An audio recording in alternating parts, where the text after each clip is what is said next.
Ang definite ako, i-demolish nila si VP, at ang time frame nila, hindi nila mamadaliin, gagawin nilang 2 months na demolition. Tama si Vice Presidente na ito ay isang personal na demolition job sa kanya. Hindi accountability.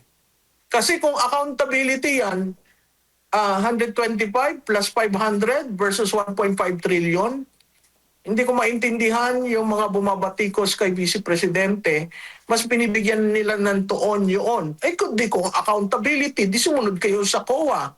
Kaya nga ang parati kong sinasabi, kahit sa show ninyo, ibahin nyo yung joint resolution sa Confidential and Intelligence Fund. Opo. At kayo po ba ay sumasang-ayon? Kasi in relation po dun sa issue ng impeachment din. Kasi nakapanayam kahapon ng media itong si Deputy Minority Leader Egay Erice at naitanong sa kanya kung sigurado ba na makakatakbo at ang sagot niya, itong si VP Sara, at ang sagot niya, kapag na-convict daw si VP Sara dito sa impeachment, magagalit daw yung kanyang mga supporter, which is sa mga survey nga, talagang mataas yung kanyang nakukuhang grado. Baka raw mag-gather pa ng public sympathy at kahit sinong Duterte ang lumaban ay manalo. Kayo po ba'y sumasang-ayon dito po, Prof?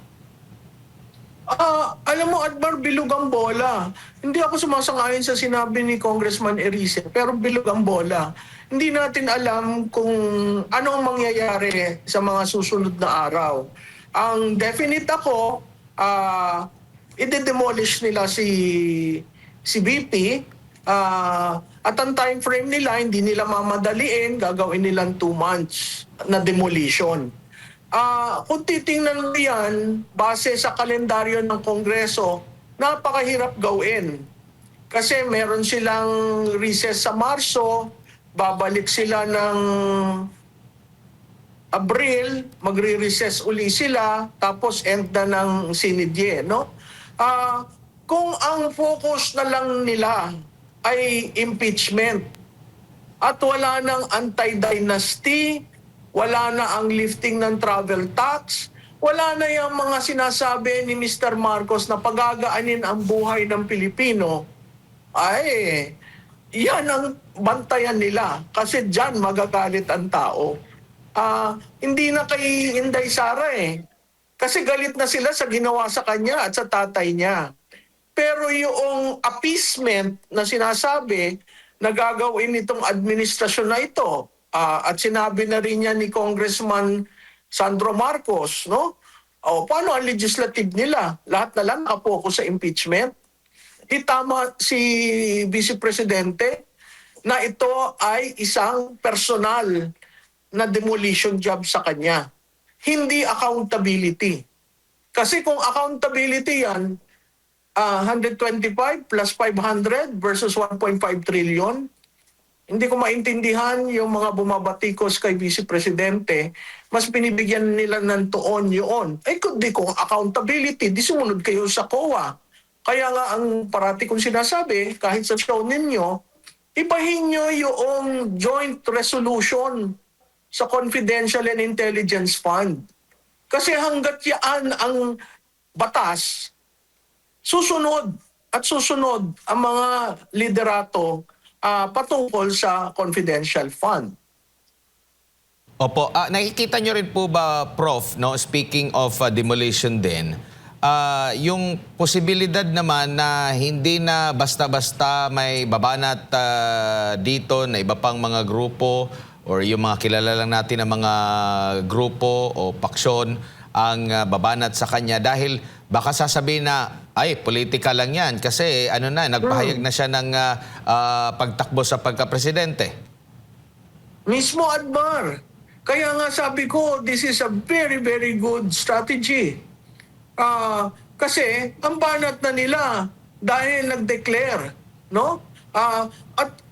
Ulit, sasabihin ko, ang declaration hindi ibig sabihin sigurado kang tatakbo. Ang declaration ay nagsasabi ka ng ganyan dahil marami kang aayusin. Sa Estados Unidos, merong Presidential Exploratory Committee. yan ay nag-e-explore, tatakbo ba ako o hindi, bago talagang maghayagan, no? Itong ginawa ni Inday Sara, nag-declare siya ng intention niya na tatakbo, no? Hindi ibig sabihin niya na talagang tutuluyan, maghahanda. Kaya ako'y natutuwa dahil may 28 months. Ano ba ang traditional? Usually yan 18 months before election day. O edi may sobra akong 10 months para maayos ang kanyang planong tumakbo. Yan yung kay Vice Presidente, maayos niya, no? At makikita natin diyan, wala siyang partido, wala siyang pera, wala siyang line-up, wala siyang Vice Presidente, wala siyang kandidato sa House, sa House, sa Senate, at saka sa local government. Kailangan mo yan para sa presidential campaign, no? At dahil iba ang politika niya, mamimili at mamimili. Kanino ba ako tatayo? Sino ba ang dadalhin ko? May isa na nag-suggest itong agang ito, no? Na may sisterhood kami sa Davao. Pwede pa maging safe zone yan ni Inday Sara? May mga ganon. So, may mga individual na nagsasalita na, may mga individual na nagpaparating na sa kanya na pasensya ka na, nakapirma kami dun sa una, pero napilitan lang kami, pwede ba kaming pumunta? Kung pupunta ka at tatawid ka, anong partido? Ito yung mga realities on the ground na kailangan maiayos. So napakahalaga na makonsolidate yung kanyang grupo, yung mga Duterte, at papalakas. Iba pa yung may additional dahil alam naman natin ang politika is additional. Whether you like it or not, it's additional. Opo, at speaking of itong mga maaring maging manira sa kanya, meron pong pahayag yung si Attorney Conti na baka raw mababanggit doon sa kaso ni President Rodrigo Duterte doon sa ICC ang pangalan ni Vice President Sara Duterte. Ano po masasabi niyo rito, Prof? Ay, go ahead, Attorney Conti. Total naman yan, si Attorney Conti, sayaw ng sayaw sa hangin eh. Hindi mo maintindihan. Meron ba siyang witness? Nagpatawag siya. I mean, these people, they do all sorts of things just to ensure na yung mga Duterte nasa defending side, no? Kung mabanggit, di mabanggit. Di ba? And let the facts bear that out. Kasi yung sinasabi niya, involved rin daw. Paano naging involved? Hindi naman siya nasa national. Kung sa Davao, nasa ng preba nyo. Alam mo, madaling mag-akusa eh. Ang pag-aakusa eh, 5-5, no? 10-5. Akusa ka ng akusa. Pagdating sa facts, babagsak. Bakit ka nag-aakusa? Kasi mahina yung facts mo. Kasi kung malakas yung facts mo, hindi ka mag-aakusa. Hintayin mo na lang yung hearing to present the facts. So kay Attorney Conti, kung gusto niyo isama niyo na lahat. Opo. Dito naman po sa mga posibleng dadami pa ba yung magsasalita laban dito sa kasulukuyang pamumuno po, Prof, after nitong deklarasyon po ni Vice President Sara Duterte? Kasi nakita naman natin yung mga nagsasalita, lalo na pag sa government po, alam natin yung nangyayari sa kanila. Yung mga mensahero mismo, yung inaatake, hindi yung mga argumento, mga sinasabi pong mga aligasyon. Prof? Alam mo, Admar, tama ka, no? Magsasalita ba? Ako'y naniniwala na ang pahayag ni Vice Presidente Inday ay magpapalakas ng kanilang loob. Naniniwala ako na ngayon may tumindig na leader. Ayokong gamitin yung oposisyon kasi ibang klase yung oposisyon, hindi mo maintindihan kung sino. Anti-Marcos Bloc, no? Na ngayon may muka ang anti-Marcos Bloc at ang muka ay Vice Presidente. kung ikaw ay may gustong sabihin, kung ikaw ay may alam sa mga nangyari dito sa flood control project, hindi lang yan, sa PDIC, sa PhilHealth, lahat. Nandyan si Vice Presidente. So ngayon may muka at may leader. Opo. Ako'y naniniwala na magbabago at mas marami pa ang lalabas na magpahayag ng katiwalian dito sa administrasyong ito. Prof, nabanggit mo yung opposition na di mo malaman kung opposition ba talaga o hindi. Nakikita nyo rin po ba na dapat na rin silang maglabas or sabayan kung sino man yung kanilang magiging pambato laban dito kay Vice President Sara Duterte? O hanggang sa kasalukuyan, nakikita nyo rin na pahirapan din sa kanila yung paghahanap kung sino man kasi parang patuloy pa yata yung panawagan na magkaroon ng pagkakaisa kuno sa oposisyon. Adman, maganda yung tanong mo. Itong paghayag niya, mapipilitan ang administrasyon na pumili at bilisan ang kanilang pagpili. Mapipilitan rin ang oposisyon. Yan ay ang pink, ang dilaw at kung ano-ano pa. Na pumili at maayos yung kanilang pagpili. Lahat sila will have to react. Kaya yun nga ang kagandahan ng pahayag ni Inday. Everybody reacted in the way they were being made to react. So, ang paniniwala ko dyan, mas bibilis ang pagpili at mas bibilis sa side ng administrasyon na makipag-deal. Kailangan kong basagin ang boto ni Inday. Kailangan ko ng third force. Di ba may puti na nga nag-declare ng third force. Hindi ko lang nga masabi. Ang galing-galing naman ng puting yun. Alam ang Pilipinas, no? So may third force, may fourth force. At pag titingnan mo ang kasaysayan sa presidential politics, marami usually kandidatong tumatakbo. Tapos sa dulo ng hihina, bumibitaw. Yung iba dyan, namemera, di ba? Nagpo-fundraising. Yung iba, talagang na-accept nila yung reality na wala sa kanila ang tao. So mapapaaga lahat ito. Huwag kang maniwala na, ay, ang aga-aga niyan. Hindi, ngayon pa lang, pustahan tayo, may nagmi-meeting na para sa 2028. Opo, and Kagabi, palita ko may nag-meeting tungkol sa 2028 dahil sa announcement niya. nako. Pero wala pa kayo sa kasalukuyan na mga lumilitaw na pangalan na magiging mabigat na katunggali ni Vice President Sara Duterte. Nandun na yung sinasabing kahandaan ni Senadora Risa, si VP Leni, at iba pang mga pangalan. Ito bang mga pangalan na ito na lumilitaw kayang matapatan sa kasalukuyan itong si VP Sara?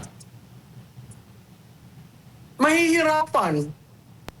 Dahil hindi naman sila nag-undergo ng ganun demolition at mag-undergo ng ganun demolition eh. Malilinis yung mga yan. Hindi, di ba? Yun nga ang isa, pinackage na parang santo. So, ang tingin ko, mahihirapan ring humayag. Dahil, ganun pa rin, usapin ng makinarya, usapin ng pondo, ang mahihirapan mamili ng kandidato ay yung administrasyon. Kandidato kasi nasa kanila yung pondo at makinarya. Pero babalik ulit tayo sa kasaysayan.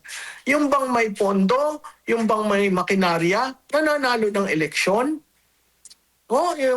Kaya balik tayo na sa kasaysayan. Yung sinasabi nila, maaga pa yan. Tingnan mo nangyari kay Binay, tingnan mo nangyari kay Villar. Oo, given yon. Pero iba namang circumstance si Inday Sara. Opo, napag-uusapan po ito po, Prof. Sapat na ba yung naging experience at naging katatagan ni Vice President Sara Duterte sa nakalipas na mga taon na siya talaga ay tinuligsa, binato ng putik sa natitirang taon ng termino na makaka-injure ulit siya? Alam mo, yung pagtuligsa, yung putik, sapat na ba? Sobra-sobra nga no? Doon sa tanong mo, makaka-endure ba siya? Ako'y naniniwala na kakayanin niya. doon sa maagang pagtapon ng putik yan. At yun ay parte na rin lang ng pagdating ng kampanya na itapon na. Ano pa ba namang itatapon? Opo. 'Di ba? Usually sa kampanya nagkakaroon ng crisis dahil biglang all of a sudden may ganito, may ganyan. Ngayon, ah, ah, meron kang 10 months ng 2026, meron kang 12 months ng 2027, at meron kang 6 months ng 2028. Mamili kayo. Opo, huli na lang po, Prof. Doon po sa mga maaring magtanong o hindi Duterte at magtatanong, ano bang may pagmamalaki niyang si VP Sara Duterte? Baka dahil lang sa kanyang apelido at ano ba ang naging performance niya? VP lang siya. Ano ba ang naging performance niya? Or may higit pang dapat malaman yung mga hindi pa nakakaalam po, Prof, tungkol po kay Vice President Sara? Well, Admar, kailangan lamang na ulitin kung ano yung programang ginawa niya sa DepEd. Ang isang natatandaan ko dyan, siya ang nagbigay ng less administrative load sa teachers. Nagbigay siya ng 30-day vacation sa DepEd dyan, no? Napuntahan niya ang last mile schools at nasa ayos niya yan. Sa pagiging vice-presidente, kahit lumiit yung pondo niya, ano ang tumatak sa akin? Pag may bagyo, nandun siya. Bagyo, lindol, pag-sink ng vapor, nandun siya. Sama siya sa taong bayan. Pag may namatay na sundalo, pumupunta siya doon. Bakit? Kasi isa siyang reservist at mahalaga sa kanya ang seguridad. So kung sasabihin mo, wala namang nagawa yan, vice-presidente lang. Alam po nyo, ang role ng vice-presidente ay spare tire. Nandun sa tao, sa katauhan ng vice-presidente, kung paano niya gagawing meaningful at effective ang kanyang tungkulin. Hindi siya tumigil. Hindi siya nalugmok nung siya'y dinemolish at dinedemolish. Bagkus, pumupunta siya sa taong bayan. Ngayon, dun sa batikos na, parati naman siyang travel ng travel.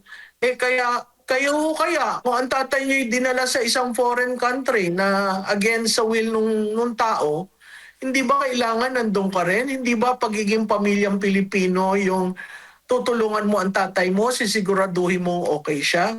So, kung titingnan mo, totalin mo ang nagawa ni Vice Presidente, mas markado pa nga kisa sa presidente hindi mo maintindihan kung saan siya talaga. At kung ikukumpara mo naman, Prof, as a Jade po ito ulit, kay Pangulong Bongbong Marcos Jr., si Vice President Sara Duterte ay naoobserbahan, napapansin natin yung pag-iikot nga, hindi lamang sa labas ng bansa, kundi mismo dito sa ating bansa. At alam niya mismo yung pulso ng ating bayan. Oo, alam mo, malaking bagay yan sa isang national leader. Siguro sa local, hindi masyado. Kasi ang inaalam mo yung ano nangyayari sa barangay. Pero ito, yung mga lugar na hindi pinupuntahan niya. So sa kanya, hindi porke malayo ka, ilan lang ang botante dyan, hindi ko na pupuntahan. Iba nga ang molde, iba ang mold ng Inday Sara. Kaya napakahirap sa mga politiko na tatamad-tamad ang maintindihan siya. On the other hand, napakahirap sa isang politiko na masipag at mahal ang kanilang constituent na hindi mo kakargahin si Inday Sara dahil wala namang kayong pinagkaiba. Prof, pahabol ko lang, Prof.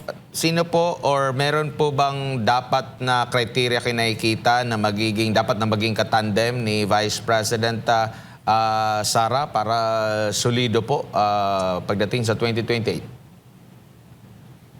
Alam mo, maraming mga pangalan na, kita mo ha, biglang naglabasan na ngayon ang mga pangalan. Sabi ko, ang bilis naman yan. Sa tingin ko, critical ang Luzon. Strategically, in terms of votes, 54% ang Luzon. Kaya mo ba kung Mindanao at Visayas ka? Pwede, pero sisikuhan pa kayo sa Visayas. Central Visayas pwede. So, siguro kailangan yung magiging vice presidente niya, kino-complement siya. May bata si Inday, siguro yung vice presidente pwedeng mas may experience sa kanya. May sariling natural group.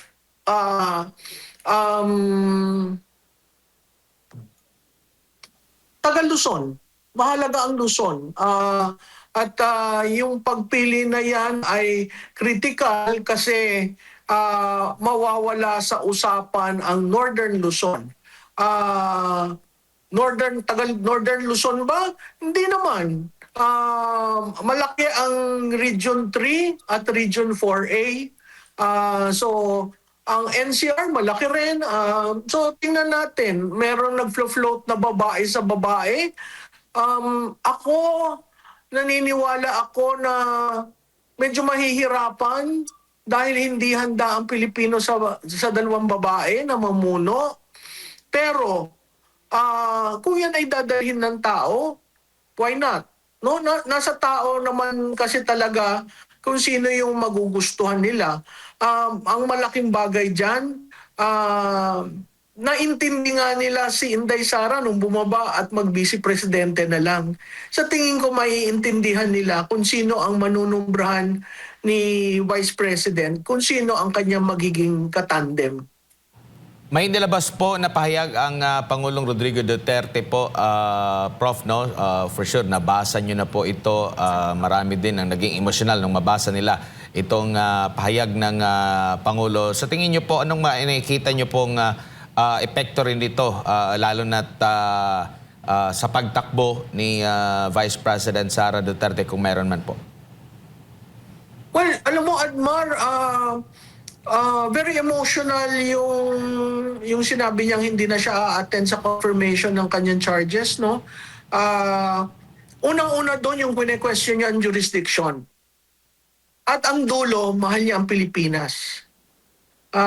Sa tingin ko, napakahalaga yon. Dahil makikita mo na hanggang ngayon, iniisip niya ang bansa. At makikita mo na hanggang ngayon, kung nandun siya dahil sa extrajudicial killing na sinabi rin niya dyan sa sinabi niya na wala siyang ginawang ganon at parte ng programa, makikita mo na ang Duterte gagawin ang kailangan masaayos lang ang bansa. So, yung paglabas niyan, nagulat ako, nung binasa ko, naging emotional ako, paulit-ulit kong binasa, uulitin ko, no, hindi siya ang kandidato ko ng 2016. So, makikita mo na hanggang ngayon, ikaw rendition na, ang iniisip mo pa rin yung bansa mo. So, malaking bagay yon dahil nasubukan na ng taong bayan si President Rodi ng 6 na taon. Ito pa yung ginante ng isang Marcos.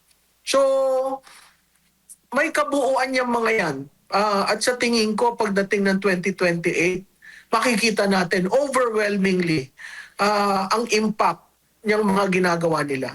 Opo. Prof, ngayon, siyempre marami nakikita natin, sabi mo nga kanina, may mukha na. Yung taong bayan, may direksyon na, may signal na doon sa mga pro-Duterte na ito na nga ay tatakbo si Vice President Sara Duterte. Papaano naman po doon sa proseso ng ating halalan? Dapat ba ngayon pa lang ay paghandaan na po ito ng Commission on Elections? Lalo na't marami po ang nagdududa nung mga nakaraang eleksyon. Oo, nako Jade, yan ang problemang isa pa. Meron nga akong kausap, ang sabi, anong gagawin natin kay Chairman Garcia? Sabi ko, wala, naandyan siya, may term siya, di ba? Sa tingin ko, mag-expire yung term niya several days before the election. So kailangan paghandaan. At kailangan ayusin. Nakita nyo naman sila doon sa paghahanda sa BARM election. 'Di ba? So kailangan ayusin. Hindi naman pwede ang COMELEC na nang tutulog pag walang eleksyon, pag dating sa eleksyon, doon lamang gagalaw. So kailangan ayusin yung voters list, kailangan ayusin yung problema na nangyari noong 2025. 'Di ba? Maraming bagay eh. At dito sa hanay siguro ng mga supporters ni Duterte, kailangan magsama-sama lalo na yung may mga tech know-how kung paano babantayan ang boto. Ganitong kaaga, kailangan planuhin 'yan. Opo, lalo na't may pahayag po ang palasyo. Good luck. Sa tingin po ninyo, bakit ganun ka-confident ang administrasyon na patungkol nga po dito o kaugnay nga dito sa deklarasyon ng Vice Presidente tatakbo sa pagkapangulo? Alam mo, Jay, yung good luck, maraming ibig sabihin yan eh. Good luck na, naku, siya na, di ba? Hindi nagpakita ng takot. Good luck na nasa amin ang makinarya, nasa amin ang pondo. Good luck na, anong batikos sasabihin mo kay Vice Presidente? Pero ako, ibabalik ko sa kanila, good luck sa paghanap ng inyong kandidato. Good luck na sana magpakatotoo kayo na hindi kayo maglalagay ng mga surrogate candidates para lamang masagin ang boto ni Inday. Opo. Siguro, Prof, huling mensahe po rinyo, lalo't batay sa mga nakikita nating mga survey sa social media, marami pong natutuwa dito nga sa naging desisyon ng pangalawang Pangulo na tatakbong Pangulo sa susunod na eleksyon. Sa mga kasamahan sa Duterte, tayo po ay umupo, mag-usap para walang sapawan at nagkakaintindihan ng bawat role. Meron ho tayong 28 months. Dapat ang deklarasyon December 2026 pero napaaga. Gamitin po natin yung panahon para ayusin ang ating mga grupo. Sa mga politiko, uulitin ko, ang 2028 is an anti-incumbency campaign. Kung ikaw ay incumbent at ikaw ay kumamal ng daming pondo at binulsa mo yan, maasahan ho nyo, sisipain kayo ng botante. Pangatlo, dun sa tunay na nagseserbisyo, tindigan nyo lang ho yung inyong serbisyo. At ang Pilipino naman ho, marunong tumingin sa tunay na serbisyo. At pang-apat, dun sa administrasyon, sana tigilin nyo yung si undersecretary nyo. Siya ang nagkokos ng pagbaba ng Pangulo. Hindi press officer ang bumabatikos politically. Pagsalitain niya yung political advisor nyo o kung sino man yan, humanap kayo ng ibang tao para hindi ang pagsasalita niya tungkol sa impormasyon ukol sa ginagawa ng Pangulo ay lahat ay batikos na lamang para sa Duterte. At panglima, sa media, sana maging fair kayo sa mainstream media kasi yung mga tanong na leaning towards a certain conclusion, napakahirap po niyan kasi pinipinturahan nyo na kaagad ang hindi pa nagaganap.